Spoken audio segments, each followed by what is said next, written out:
Previously, we have been discussing about the properties of LTI systems, and we will continue with that discussion and discuss some more properties of LTI systems in today's lecture. But before we move on to the new properties that we will discuss today, let us quickly recap what we did in the previous lecture. First of all, we saw that the LTI system is completely characterized or described by its impulse response. So if we know the impulse response of an LTI system, then we know everything about the system. So we can completely characterize the LTI system by its impulse response. Then we saw the commutative property, where we can change the order of the signals in the convolution operation. So normally the output of an LTI system, y of n or y of t, depending on whether it is discrete time or continuous time, is the convolution between the input and the impulse response. Now we can change this order and write it as the convolution of the impulse response with the input, and we will get the same answer or the same output. Okay, so the commutative property tells us that changing the order of convolution does not alter our results. Okay, so that's the second property we discussed in the previous lecture. And then we discussed about the distributive property of the LTI systems.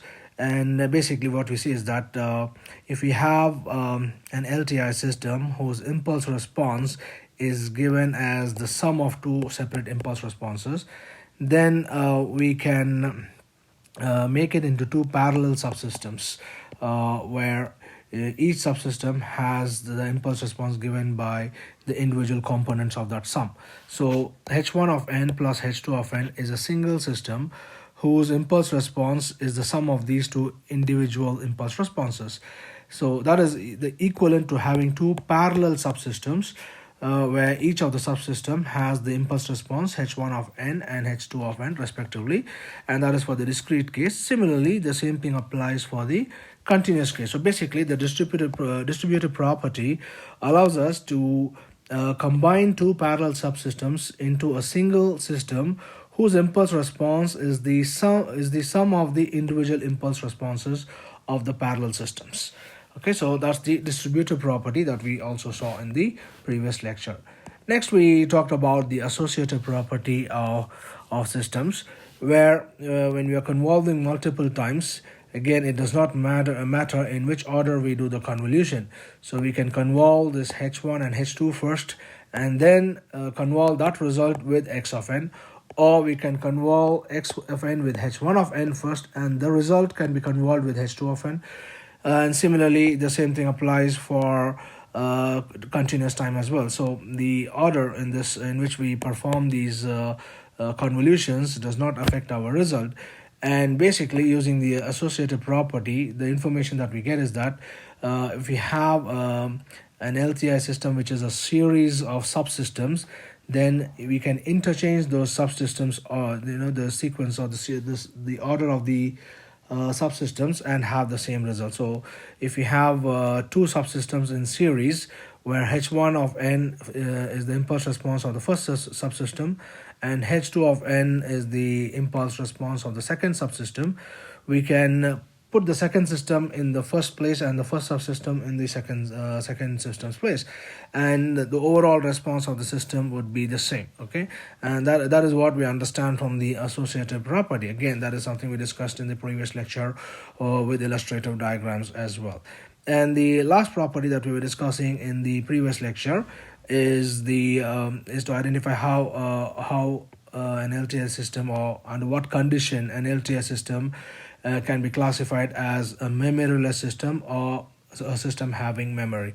And what we notice is that if the impulse response is 0 for n not equal to 0 or t not equal to 0, depending on whether it's discrete time or continuous time, then we can say that the system is memoryless. So the impulse response is non-zero only when the index variable is 0. So when n equal to 0 in the discrete case, when t equal to 0 in the discrete case, only for that value of n or t, that is n equal to 0 or t equal to 0, the impulse response should be non-zero. For all other values, it should be 0.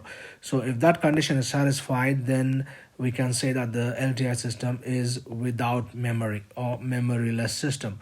Okay, so basically what we get is that if we have an LTI system, or if we can call an LTI system as a memoryless system, then the impulse response is basically a scaled impulse function. Impulse response is nothing but the output of the system when the input is an impulse. So basically what we're saying here is that for a system to be memoryless, the output of the system should also be an impulse. So we give an impulse signal as input. The output should also be an impulse. The only thing that can change is the height of the impulse or the magnitude of the impulse. So it's the output of a unit impulse should be a scaled version of the unit impulse. So that's a scaling factor k times the impulse delta of n, or k times delta of t if it is a continuous time system, right? So if we see that this condition is satisfied, where the output to an impulse is also an impulse which has been scaled by some factor k, then we say that the system is memoryless. Okay, now we will see some more properties of LTI systems, and in the course of these properties we will also identify certain features of the convolution process itself. So the next property that we are going to see today is called as the invertibility of the system. So that's property number 6. So we have seen 5 properties until the previous lecture. So today we will start with the 6th property, which is invertibility of LTI systems.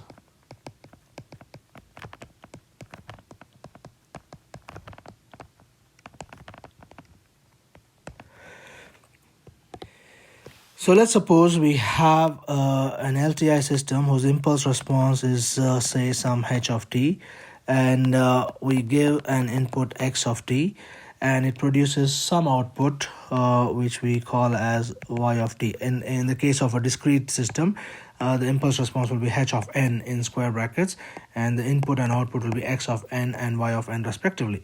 But I'm using the continuous case here. The same thing applies for the discrete case as well.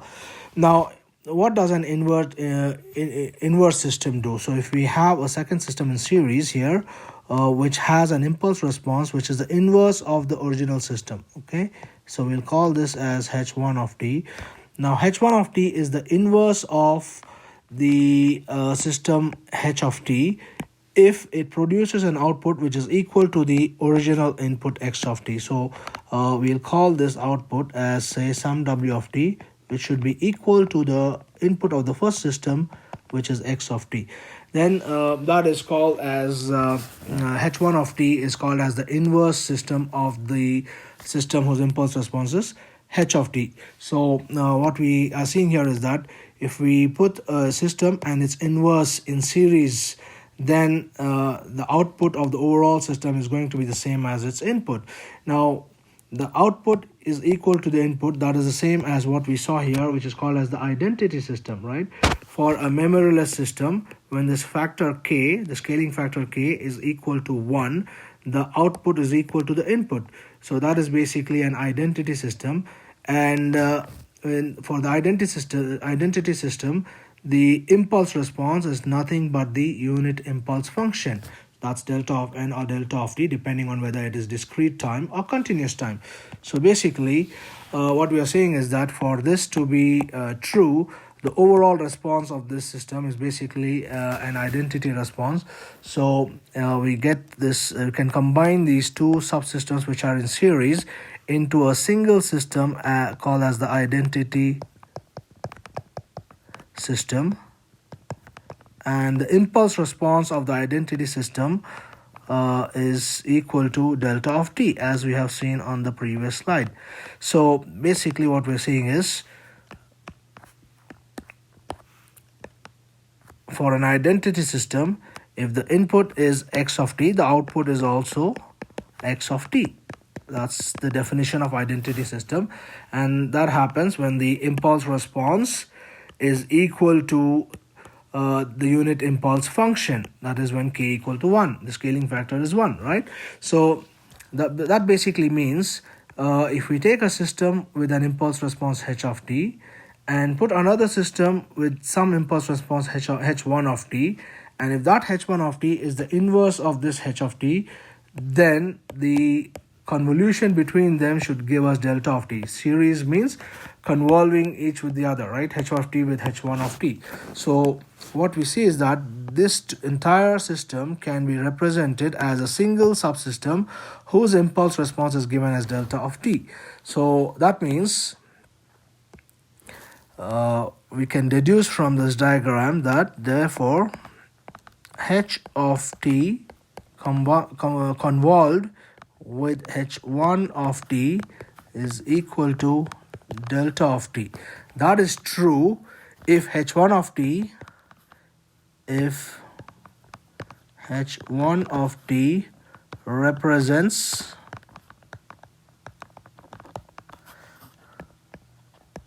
the inverse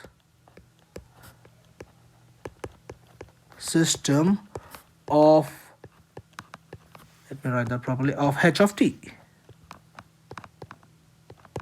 Okay, so if the impulse response h1 of t denotes a system that is the inverse of the system h of t, then the convolution of h of t and h1 of t should give us a unit impulse function. Similarly, in the discrete time,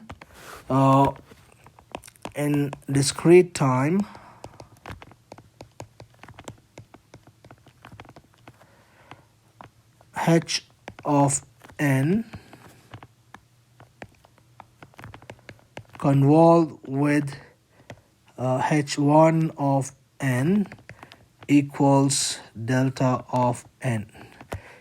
If this condition is satisfied, then h1 of n is the inverse system of h of n. So if we can find the inverse of a system, then the property that the impulse response of the inverse system should satisfy is that the convolution between the original system and the inverse system should give an output that is equal to the unit impulse function or the unit impulse signal. Okay, and we will illustrate this with an example, and we'll take a simple case of a system and then find its inverse, and based on that we will try to prove this property that the convolution between a system and its inverse gives the unit impulse function.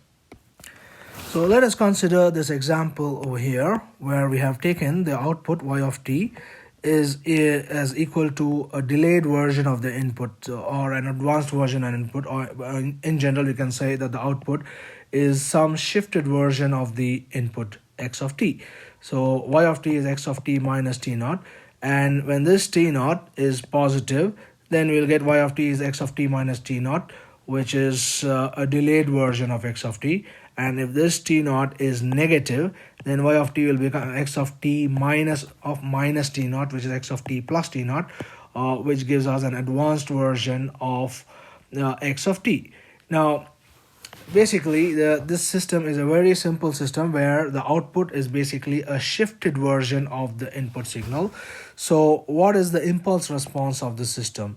By definition, the impulse response of the system is the output of the system when the input is a unit impulse, that is when the input is delta of t. So because the system is simply shifting the input, so when the input is a unit impulse signal, the output will be a shifted version of the unit impulse. So the impulse response of this system is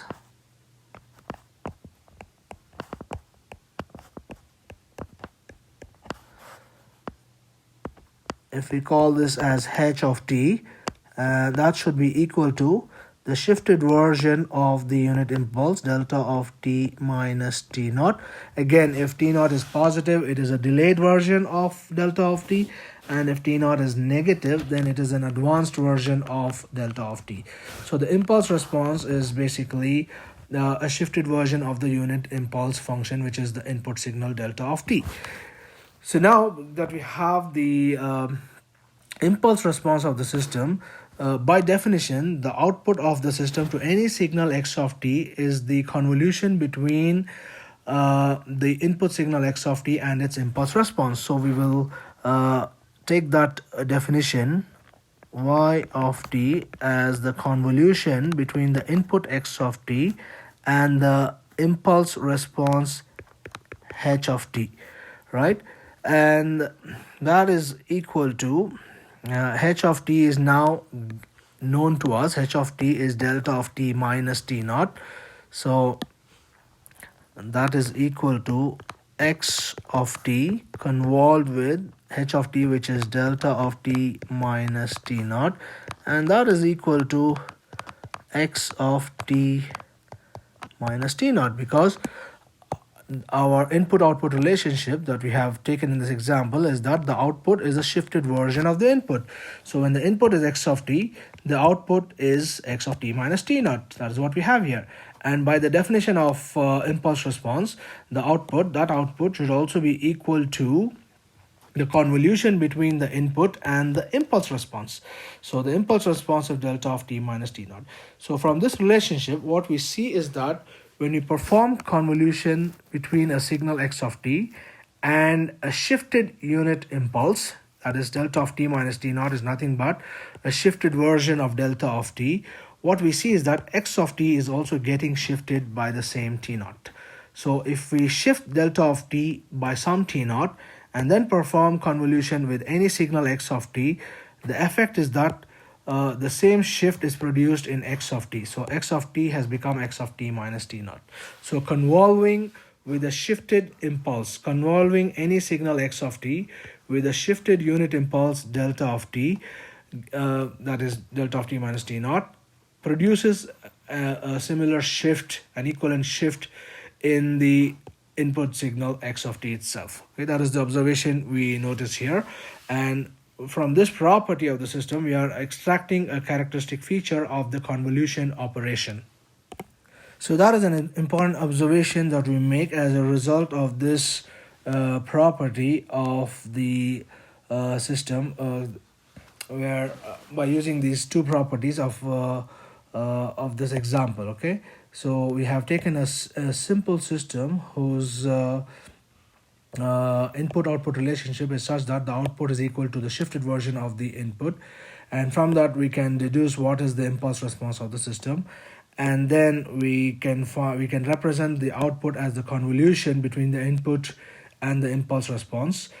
And since that convolution is equal to the shifted version of the input, we can finally see that convolving a signal x of t with a shifted impulse, that is delta of t minus t naught, produces a shift in the signal x of t. So x of t has become x of t minus t naught. Okay, so that is an important property of convolution that we notice. Now, what will be the inverse of the system? So if this system is producing a shift t minus t naught, the inverse system should produce an opposite shift, that should be t plus t naught. So the inverse system for this particular example should give an output. So inverse system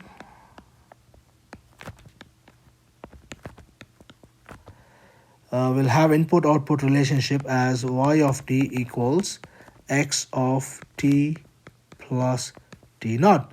Now, if that is the relationship, input-output relationship, then the corresponding impulse response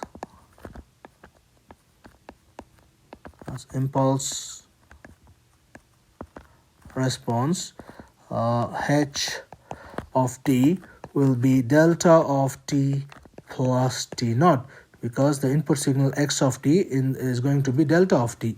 So the impulse response will be a shifted version of delta of t.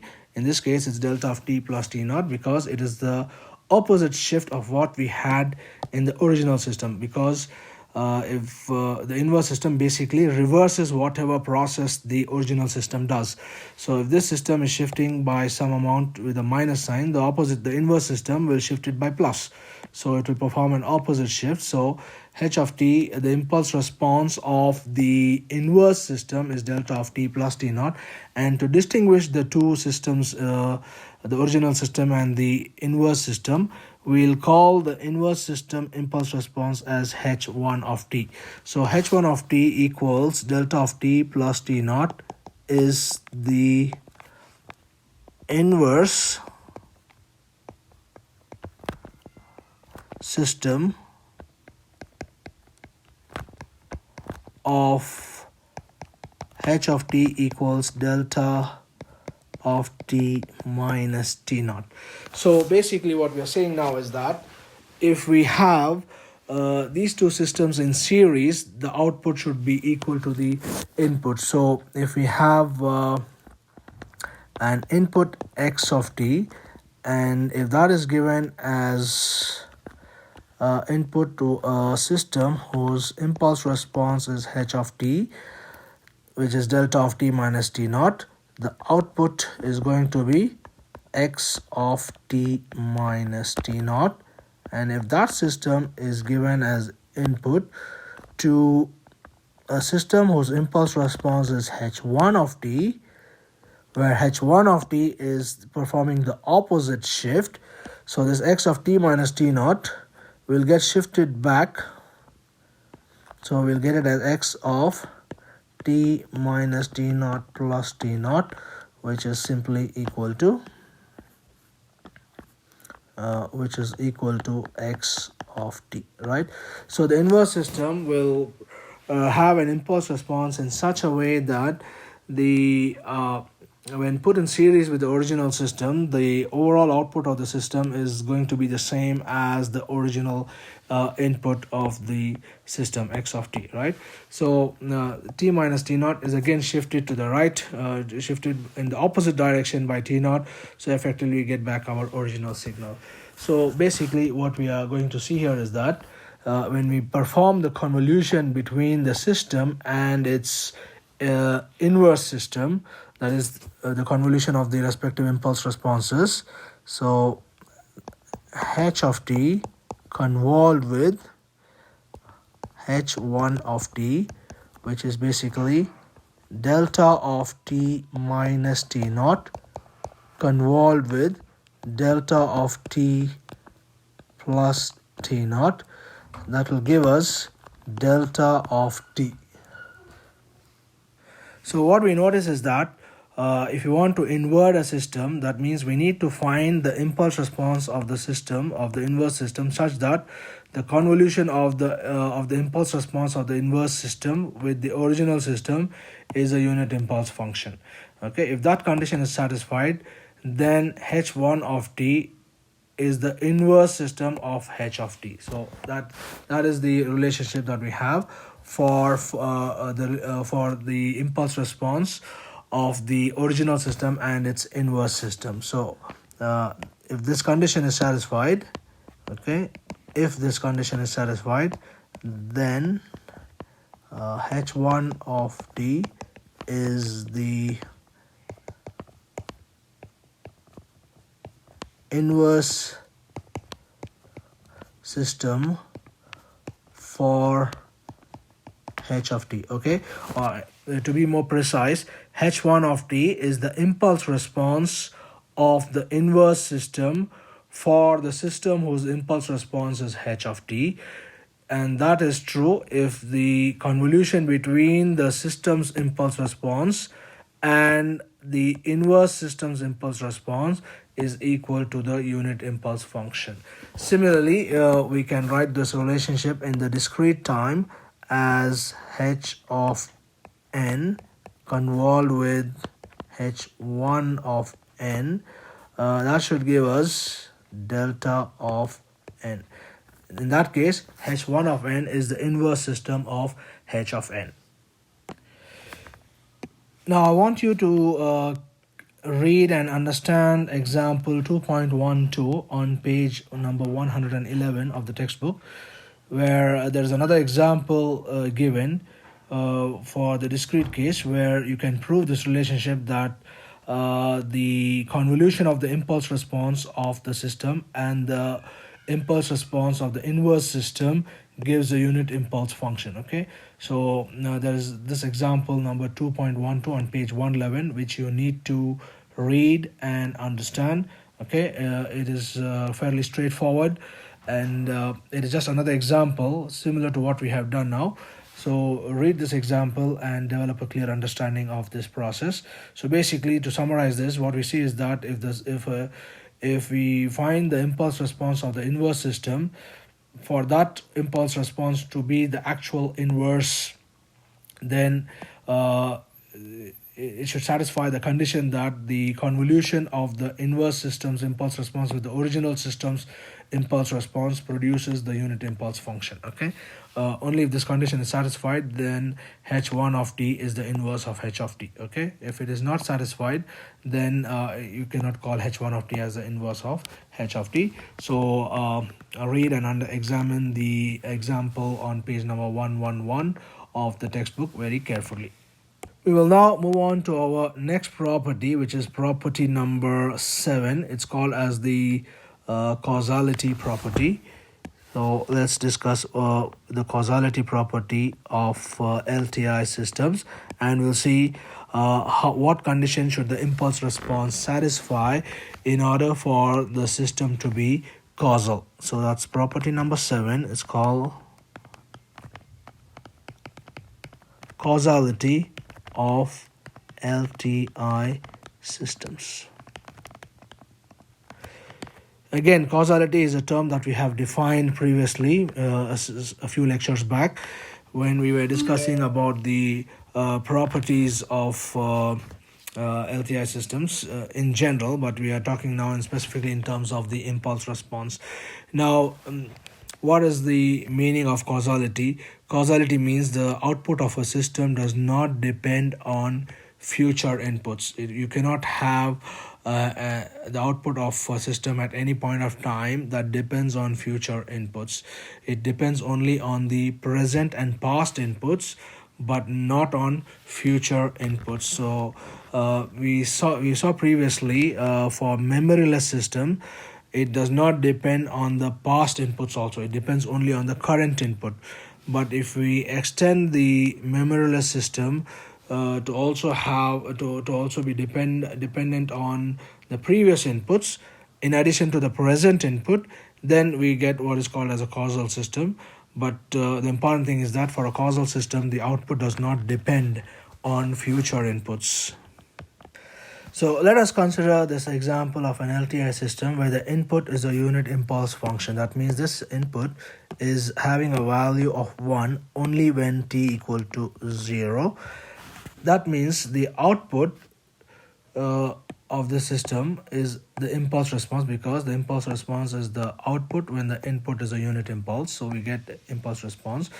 And for this system to be causal, the impulse response should depend only on the present value of the input and past values of the input, but not on the previous future values of the input. In other words, what we say is that the impulse response should not have any output before the time instant where the input occurs. So the input here is occurring at time t equal to 0. So the impulse response should have no output before t equal to 0. That means the impulse response can be anything that starts at 0 and goes to the right, but there should not be any output before 0. So that's our 0 time value. So the impulse response, for example, it is something like this. Okay, now let me draw that a bit properly. So it has some value at, say, like this. Okay, that's our impulse response. I've just arbitrarily drawn some impulse response here. So what we notice is that this impulse response is 0 for t less than 0. So only then we say that the system is causal, because for a causal system, you cannot have an output before the input. If there was any output here which was non-zero to the left of the 0 time axis, then that means it is producing an output before the input is applied. The input is applied only at t equal to 0. So you cannot have an output before t equal to 0. Okay, so there is no output which is non-zero before t equal to 0. After t equal to 0, that is after the input is applied at t equal to 0, it is producing some non-zero output value. So what we say is that for the LTI system to be a causal system, the impulse response is equal to 0 for t less than 0. Okay, so for a causal system,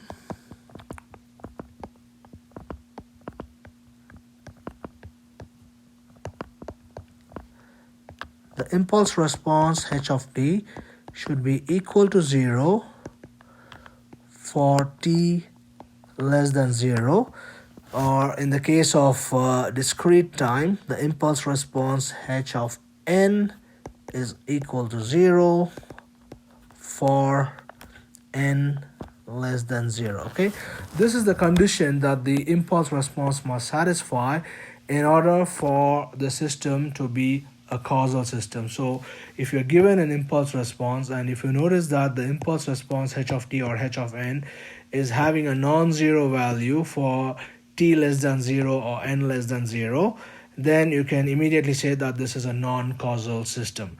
If it is having a non-zero value only for t or n greater than or equal to 0, then we will know that the system is a causal system. So basically, for a causal system, what it means is that you cannot have a non-zero output before the input is applied. Okay, so in the physical world, you cannot have the system which produces a non-zero output before applying the input. Okay, so the output will come only after we give the input, not before we give the input. So that is what we call as a causal system when it is an LTI system. Of course, this rule does not apply for a system which is a non-linear system. Okay, we've seen an example of a system where the zero input produces a non-zero output, and that is possible for non-linear systems. Okay, so this applies only to LTI system. This condition applies only to LTI systems, where it means linear time invariant systems. If it is a non-linear system, this condition does not apply. So for a non-linear system, we might have a non-zero output even when the input is 0. So what we are saying here is that for a causal system, which is an LTI system, for a causal LTI system, if the input is 0 up to a certain point of time, then the output will also be 0 till that time. So in this case, the output is 0 till t equal to 0. So the input is 0 till t equal to 0. So therefore the output will also be 0 till t equal to 0. After t equal to 0, the output can become non-zero. Okay, and that is what we mean by causality for an LTI system.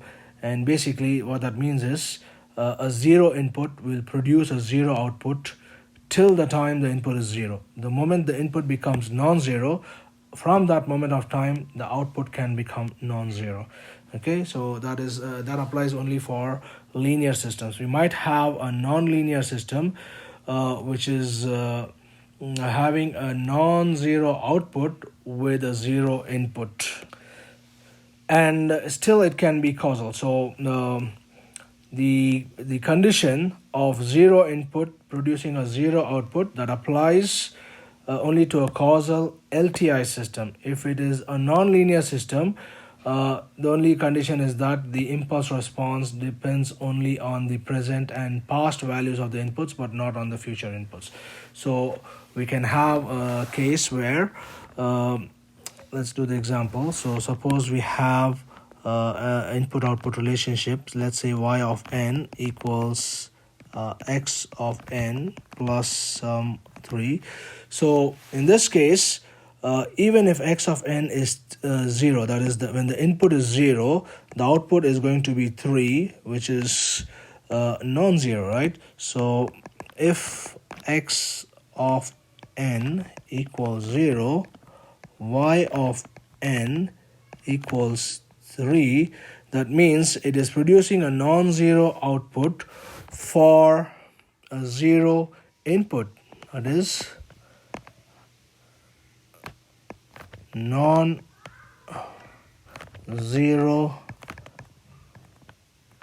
output for zero input, right? So this system is even though having a non-zero output for a zero input, it is still causal because the output for any value of n depends only on the current input x of n plus some constant, right?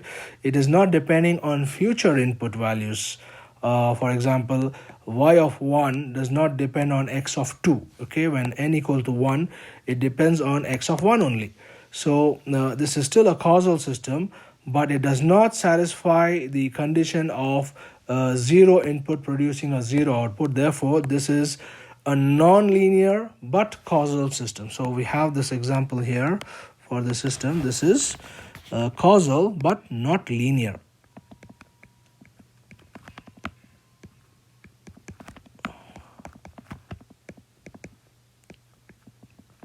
Okay, so this is the important distinction here. So you need to understand exactly what is linearity and causality here.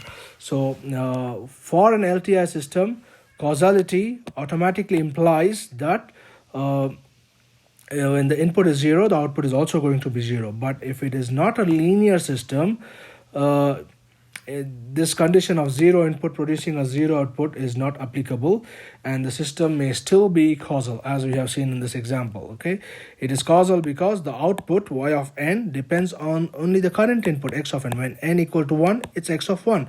When n equal to 2, it's x of 2, right? So the output at n equal to 5, for example, will depend on the input at n equal to 5, x of 5, right? So it is still a causal system, but it is not a linear system because it produces a non-zero output even when the input is 0. So it is causal but non-linear. Okay, so you need to understand this distinction. So therefore we can now write the input-output relationship for the causal LTI system as follows. So let's write down first the condition for causality. So for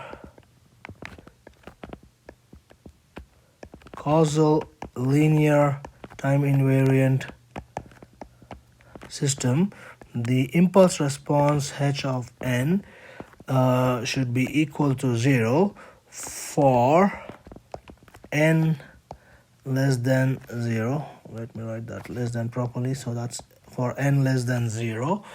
And if that is the case, then the convolution summation, right, that is the output y of n, which is the convolution between the input x of n and h of n, which is given as summation x of k into h of n minus k for k equals minus infinity to infinity. Now, since for a causal system this h of n is 0 for n less than 0, that means if this argument inside this bracket, that is n minus k, becomes less than 0, then this h of whatever will become equal to 0. So we need to this product here will be non-zero only for values of k which are less than or equal to n. When k becomes greater than n, then this n minus k will become negative, that is, this argument will become less than 0, and this h of that negative value will become 0. So x of something into 0 is 0. So those terms will become 0 if n minus k is negative. So we want to choose the values of k in the summation here such that n minus k is positive, so that h of n minus k is non-zero, right? So what are the values of k for which h of n minus k will not be negative? That is the values of k which are less than or equal to n. That means we can have k going from minus infinity to n. So when it's exactly equal to n, n minus n, it will become h of 0. and when k becomes greater than n, it will become h of minus 1 and h of minus 2. For that, this impulse response will be 0, and therefore this summation term, for those values of k, this term will be 0. So that is basically saying that, so for a causal system, so that should become summation k equal to minus infinity to n x of k times h of n minus k. Okay, and we can also use the commutative property of convolution, where we can interchange x of n and h of n, right? By using the commutative property, so we can rewrite this expression as y of n equals h of n convolved with x of n, which is summation h of k into x of n minus k, for k equals minus infinity to infinity. But because we are interested only, we want this system to be causal. For a causal system, h of k is non-zero only for k which is non-negative. So that means for k equals 0 to infinity, right? So we'll have it as 0 to infinity. So normally it is minus infinity to infinity, but because we are choosing a causal system will have an impulse response h of n, which is 0 for n less than 0. So in here the variable is k. For k less than 0, this term will become 0. So 0 into anything will become 0. So those summation terms are 0. So we are interested only in the values which are non-zero. So for k equal to 0 to infinity. So we can, that's another way of writing the input-output relationship for a causal system. So the only thing that changes when we introduce causality is the limits of this variable k, right? So we have to choose the variable k such that the value of h of k or h of n minus k, the argument here, is non-negative. Okay. Similarly, we can write this expression for a causal LTI system in the continuous time domain. So for a continuous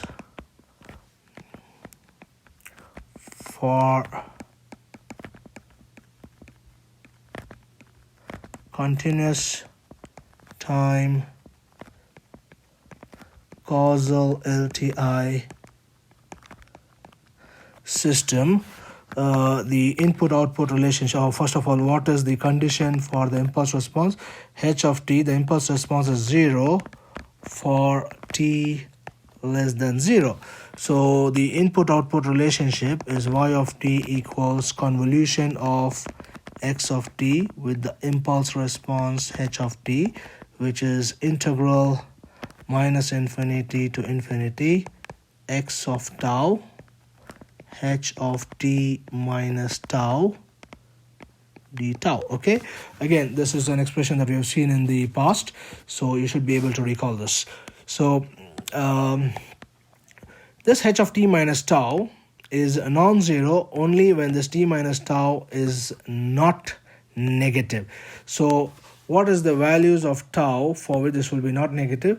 This will be h of t minus tau will have the argument t minus tau, which is non-negative only for values of tau which are less than or equal to t. For tau greater than t, this whole argument here will become negative, and h of anything negative is 0, as we see here. So the limits of this integration will become will be only for values of tau which are less than or equal to t. So therefore, for a causal LTI system, this relationship becomes integral minus infinity to t x of tau into h of t minus tau d tau. Okay, so that's the distinction between a causal LTI system's input-output relationship and a non-causal system. In a non-causal system, this limits of integration will be minus infinity to plus infinity, but when we impose the condition of causality, then the limits will be from minus infinity to t. And using again the commutator property of the convolution operation, okay, we can use the commutator property using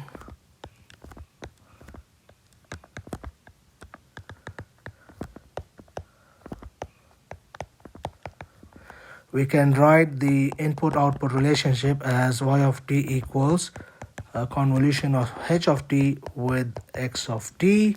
So that is integral minus infinity to infinity h of tau into x of t minus tau d tau. Now h of tau is non-zero only for positive values of tau, that is for tau 0 to infinity. For negative values of tau, h of tau will be 0. So the limits of integration for a causal LTI system will become integral 0 to infinity h of tau x of t minus tau d tau. Okay, so you need to have a clear understanding of writing the, okay, well, whether we write it like this or this is the same thing, okay, and we are basically exploiting the commutator property of the convolution operation here. So we have seen here what is causality and what condition should the impulse response satisfy in order for the system to be a causal system. And then once we have a definition for the condition for the impulse response of a causal system, we have written the input-output relationship for the causal system. Okay, so you need to be careful with the limits of these summations when we talk about causal systems, and similarly the limits of this summation term in the convolution sum for a discrete system. Okay, so that's the causality property. The next property that we are going to see is the stability property, and we will eventually show get the condition for the impulse response to show or to identify whether the system is a stable system or not. So we will first define what we mean by stable system. Again, that is something we have discussed in a general sense in the past, but today we will discuss specifically by using the impulse response and see what condition the impulse response of an LTI system must satisfy in order for that system to be a stable system. That is, in other words, a bounded input produces a bounded output. Okay, we call it as the Bibo stability criterion, right? So we will see this next property, which is called as the stability property. That's property number 8. So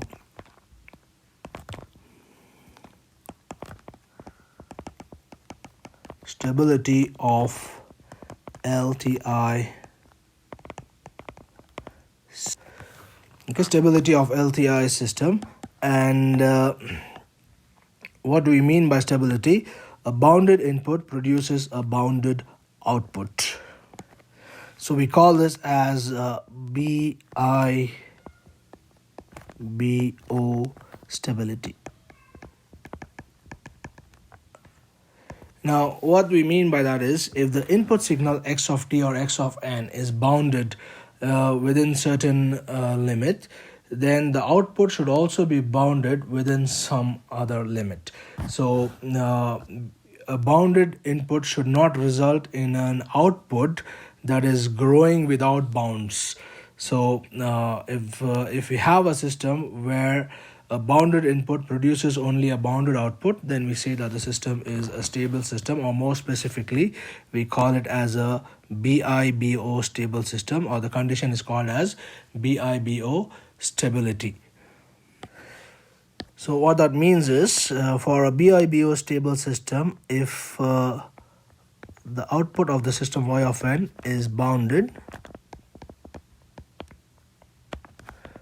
for every input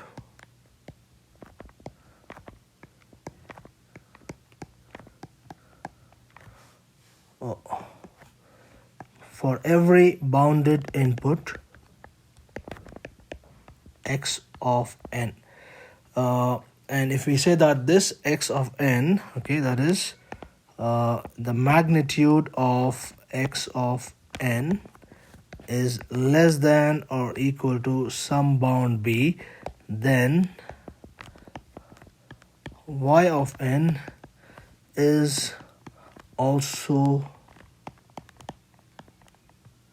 bounded. Okay, and the bound of the output need not be the same as the bound of the input. The input is bounded between within some limit which we call as b.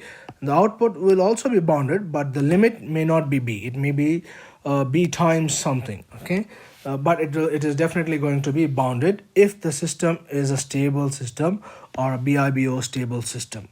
If this bounded input results in an output y of n which is unbounded, then the system is not a stable system. So we can write the input-output relationship using the convolution operation.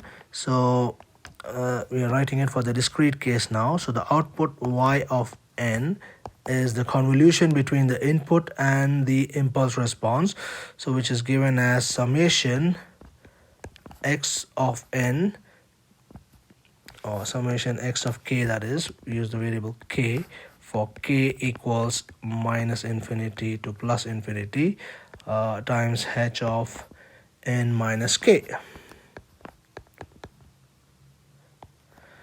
And we want to compare or we want to take the bound of the output y of n, or we want to take the magnitude of this. So if we put the magnitude, so then that corresponds to the magnitude of this term.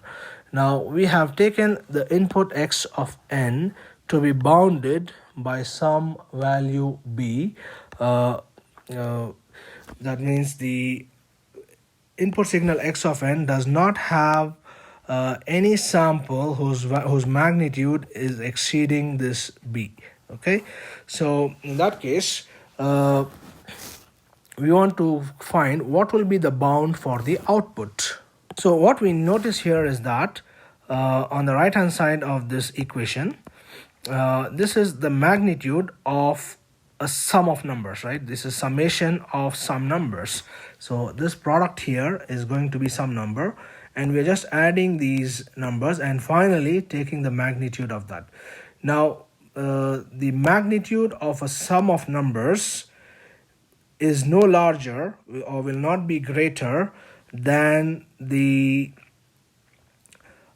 sum of the magnitude of the individual numbers. Okay, so rather than taking the doing the addition first and then taking the magnitude, if we take the individual magnitudes first and then add them together, then this term will be less than the sum of the individual magnitudes for sure, right? So let me illustrate that. So to illustrate that, I've taken the example of three numbers here. Okay, let's say we have these numbers -2, -1 and 1. If we add all of these and then take the magnitude, we will get that's magnitude of -2 -1 plus 1, which is equal to magnitude of -2, which is equal to 2. So that's adding all the numbers and then taking the magnitude. But if we take the magnitude first of each number and then add them, so that means the magnitude of the sum of numbers is 2. Now next we will find the sum of the magnitudes of the individual numbers. That means magnitude of -2 plus magnitude of -1 plus magnitude of 1. So that will be 2 plus 1 plus 1, which equals 4. So what we are saying here is that the magnitude of a sum of numbers will not be greater than the sum of their individual magnitudes. So if we put this magnitude to the individual numbers and then take the summation, then this will be less than this. So 2 is less than 4, right? So basically what we are saying here is that the magnitude of the sum, that is x of k times h of n minus k for k minus infinity to infinity, if we take this magnitude, that is going to be less than or equal to the summation of the individual magnitude, that is magnitude of x of k into the magnitude of h of n minus k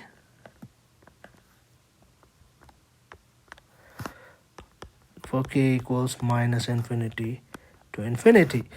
So that means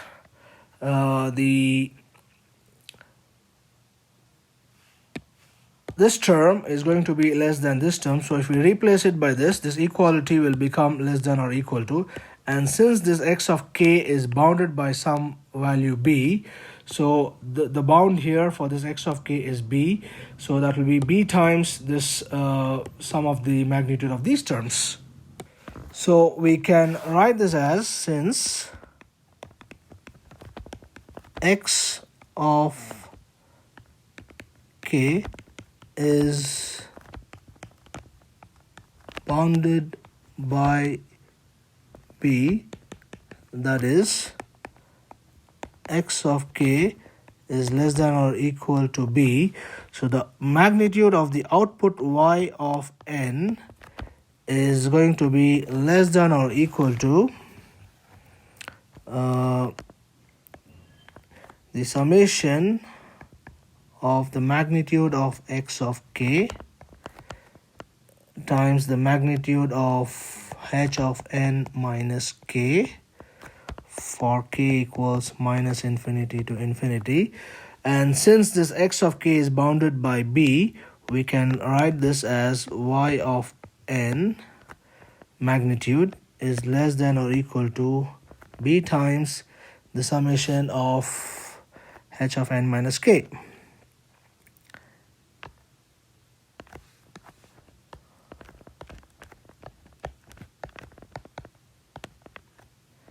For k equals minus infinity to infinity.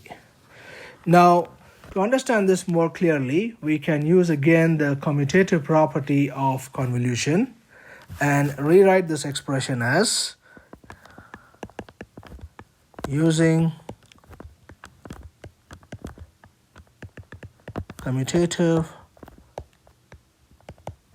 property, we can rewrite this magnitude of y of n as being less than or equal to summation. We can write it as the magnitude of h of k times the magnitude of, let me write that a bit clearly, magnitude of x of n minus k for k equals minus infinity to infinity.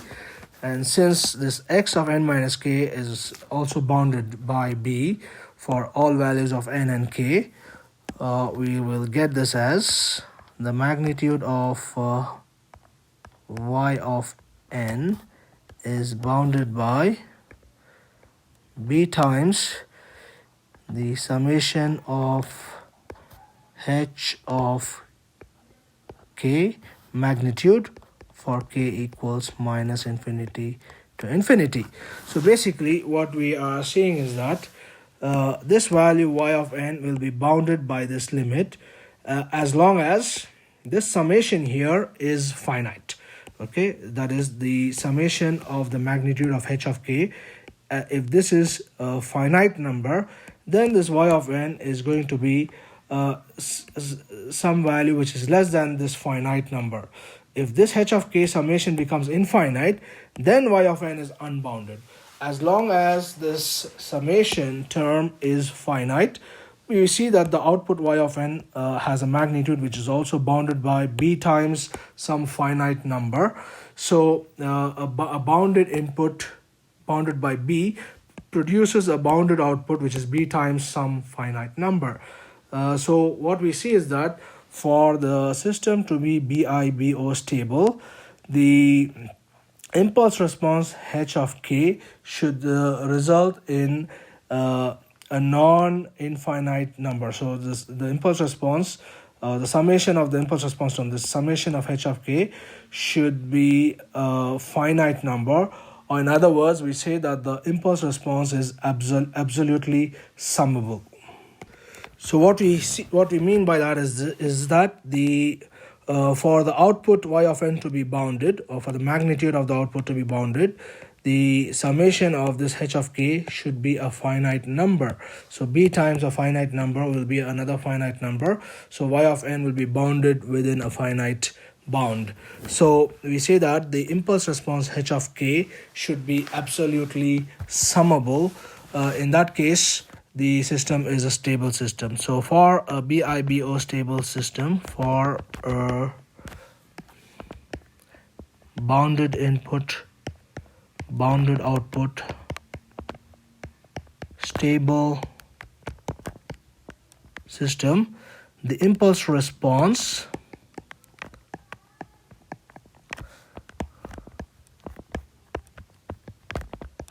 h of n is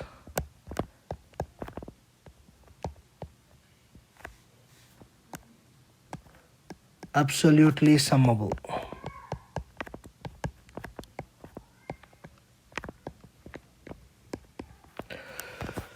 That means the sum of the terms of the impulse response should give us a finite answer. Okay, that is what we mean by absolutely summable. H of n should be absolutely summable. So similarly, we can write it for the continuous time case and get the condition for the impulse response as similarly for continuous time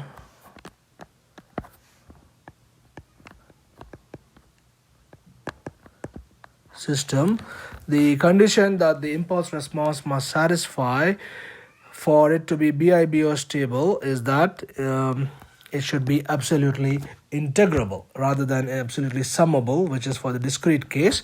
For the continuous case, it will be the impulse response h of t integrated from minus infinity to infinity.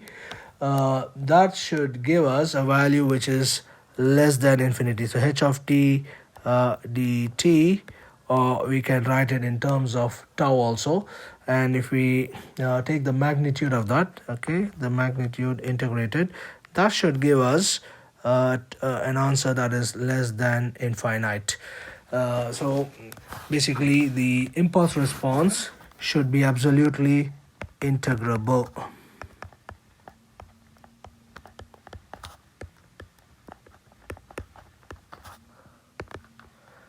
H of t is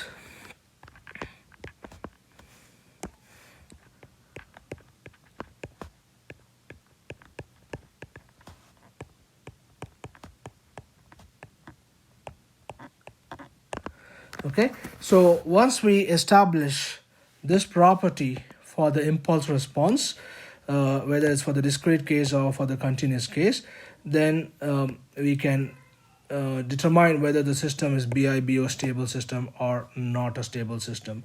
If the summation of the impulse response is infinite, then the system is not a stable system. Similarly, if the integration of the impulse response is infinite, then it is an unstable system.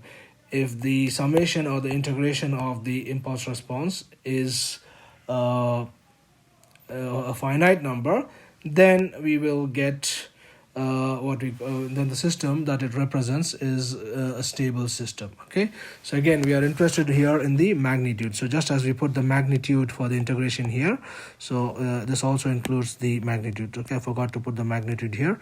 So that's the summation of all the magnitude terms. Okay, and that should be finite for the system to be stable. So we say that the impulse response h of n is absolutely summable in the discrete case, or it is absolutely integrable in the continuous case. So the impulse response is absolutely integrable. Okay, so we've seen all the properties of the LTI system, and in the process we have seen some properties of the convolution operation itself, and we have seen what conditions the impulse response of the system should satisfy in order to have those properties. Okay, so we have seen all these different properties and the conditions the impulse response h of n or h of t must satisfy to satisfy those properties.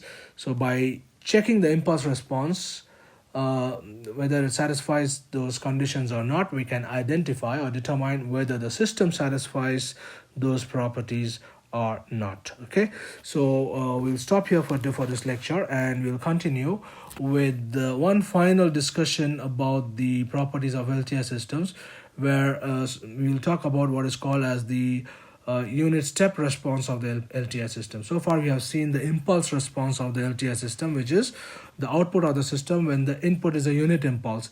Now we want to see what is the output of the system when the input is a unit step function, and we'll make a relationship between the impulse response and the step response.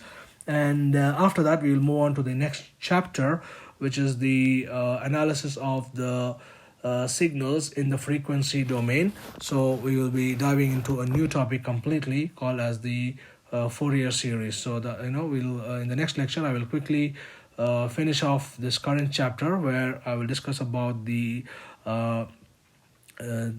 unit step response of an LTI system, and then we will move on to the next chapter, which is going to deal with a completely different topic. And basically we are going to move from the time being the independent variable. We'll start looking at the signal using frequency as the independent variable. So we're going to transform the signal from the time domain to the frequency domain and analyze the signal in the frequency domain. Okay, so we will discuss these in the next lecture.